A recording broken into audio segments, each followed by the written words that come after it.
Assalamualaikum warahmatullahi wabarakatuh. Selamat siang, selamat berjumpa kembali dengan channel Inspiratif Mas Ronggo. Kali ini kita akan membahas mengenai persemaian kurma, dimana kurma ini yang kita beli dari pasar atau dari toko-toko kurma. Kemudian kita ambil bijinya dan kita bersihkan ya. Kita bersihkan, ini supaya tidak ada lagi kulit-kulit ari ataupun daging-daging yang tersisa di bijinya, karena apabila masih tersisa biji-biji ataupun kulit ari ini, maksudnya daging-daging ini dan juga kulit arinya, maka jamur akan mudah menyerang sehingga terjadi pembusukan, sehingga tidak terjadi pertumbuhan atau tunas daripada biji ini. Nah, ini kita betul-betul kita bersihkan ya, kita bersihkan nih sampai betul-betul kinclong ya. Nah, kemudian setelah itu kita lakukan, setelah bersih ya, kita lakukan perendaman ya, perendaman, dimana perendaman ini kita lakukan selama 2 hari 2 malam ya, maksudnya supaya biji ini lembab dan memudahkan pertumbuhan ataupun pertunasan.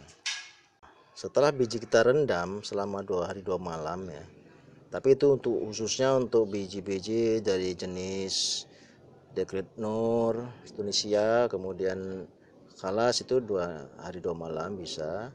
Namun untuk biji dari Sukari itu sampai seminggu perendamannya.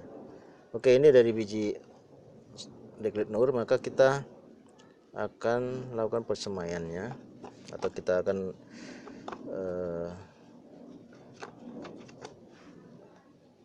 kita semaikan atau kita dederkan. Nah, ini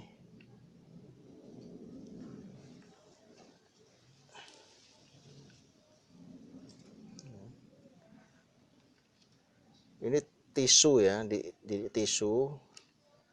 Nah, jadi tisu ini kita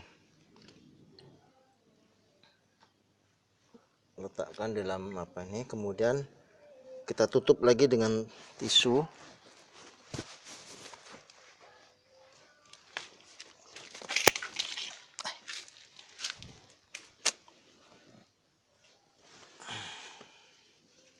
Nah, kita tutup lagi.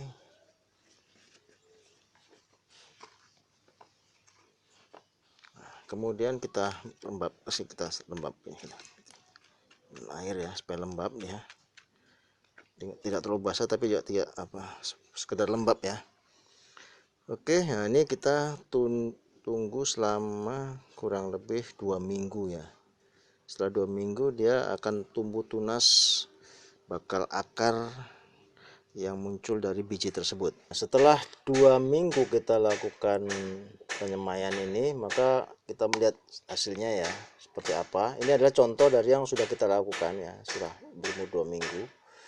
Wah, ini dia. Ini sudah panjang cukup, ini ada 2 cm ya, kurang lebih 2,5 cm ya akarnya. Ini udah siap untuk kita pindahkan ke polybag ya.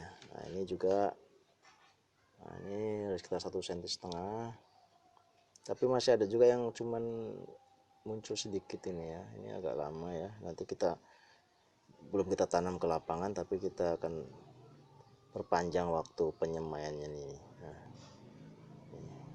ya. Setelah 2 minggu dalam perkepocambahan ya, atau persemaian awal tuh, maka ini udah siap kita untuk pindahkan ke polybag ya. Kita polybag, kita kasih tempat ya, kita tanamkan begini. Nah, posisi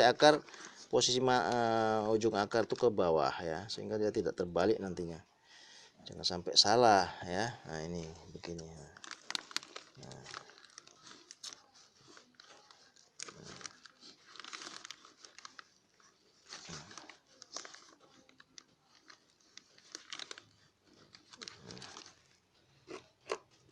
panjang ya. Nah, ini yang agak payah bengkok nih. Nah,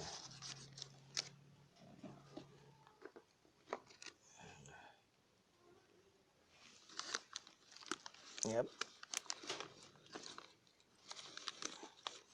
Nah, sampai dengan ini sudah selesai. Cuman kita ini jangan kita letakkan di tempat yang panas dulu ya. Ini harus tempat yang teduh sampai dia tumbuh dan dia sudah punya daun satu ya. Daun satu dia sudah bercahaya penuh. Nah, baru kita pindahkan ke tempat yang disinari cahaya penuh. Setelah sebulan kita semai, biji kurma itu akan tumbuh seperti ini ya. Dia kurang lebih ya ada 5 cm sampai 6 cm tingginya, itu yang paling tinggi ya. Kemudian ada juga masih kecil, dan inilah yang menjadi cikal bakal untuk tumbuh dan kembangnya biji kurma. Kemudian kita geser kemari. Ini yang sudah umur 3 bulan ini ya, sudah mempunyai sekitar 3 sampai 4 lembar ya. Inilah hasil semai tadi ya, yang sudah ini 1 bulan setelah itu. Ini punya hanya 1 daun ya, baru 1 daun ya. Nah, seperti ini sudah bisa kita letakkan di tempat yang panas ya, sinar matahari langsung, karena dia sudah butuh untuk fotosintesa ya. Karena kalau dia di tempat yang terlindung kurang cepat pertumbuhannya, terhambat ya. Nah, ini adalah bibit yang kita semai sudah berumur 7 bulan ya. Dan yang membedakan yang daripada yang tadi adalah bahwa pembibitan ini kita letakkan di tempayan ataupun wadah yang bisa menampung air. Jadi pada saat kita menyiram itu tidak terbuang begitu saja airnya, tapi dia tertahan. Dan di akar-akar daripada tanaman ini dia akan mengisap juga. Itu sudah ada berakar nih ya. Nah, ini berakar ini. Nah, nih ya, akar-akar ini akan menyerap. Jadi karena air itu tersedia, maka dia tidak akan mengalami kekeringan atau kita tidak terlalu sibuk dengan menyiram setiap hari. Bahkan karena kebutuhan bibit kurma ini sangat banyak membutuhkan air, maka dengan cara ini dapat terkendali lah kebutuhan air itu.